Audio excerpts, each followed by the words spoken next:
امام حسین علیہ السلام کو جب شہید کر دیا گیا تو ان کے جسد اطہر کو کچلنے کے لیے جو ٹیکنالوجی استعمال کی گئی وہ بڑی حیران کن اور عجیب و غریب اور افسوسناک تھی۔ عرب میں ایک خاص قسم کے ہارسز ہوتے تھے، الاوجاع انہیں کہا جاتا تھا، انہیں سٹیلین ہارسز بھی کہا جاتا ہے۔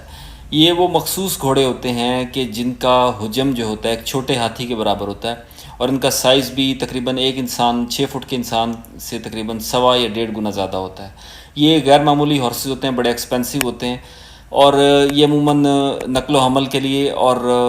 بہت زیادہ سامان اور وزن اٹھانے کے لیے استعمال ہوتے ہیں۔ یہ زیادہ تیز نہیں دوڑ سکتے، لیکن یہ بہت ہیوی ہوتے ہیں۔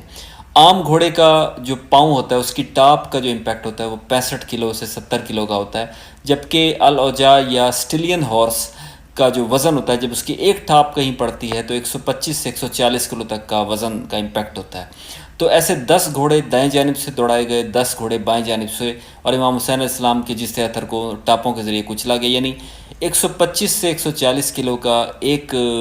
پاؤں کا وزن تھا گھوڑے کا۔ تو 10 اور 10 20 گھوڑوں کے کو بار بار دوڑایا گیا، حتیٰ کہ ایک شخص خود بیان کرتا ہے ان قاتلان میں سے کہ میں نے حسین کی پسلیوں اور کمر کی ہڈی کے ٹوٹنے کی، چٹکنے کی آوازیں میں نے خود سنی۔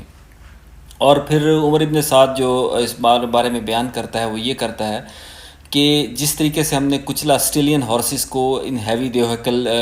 ہاتھی نما گھوڑوں کو استعمال کیا گیا، 10 دائیں طرف سے دوڑائے گئے، 10 بائیں جانب سے، تو اس کے بعد اتنا کچل دیا گیا امام حسین کے جسم کو کہ اسے پہچاننا مشکل ہو گیا۔ اور امام زین العابدین بھی بیان کرتے ہیں کہ جب میں دفن کرنے لگا اپنے بابا کو تو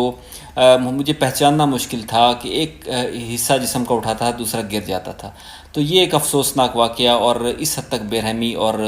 تضحیک کی گئی خاندان رسول کی۔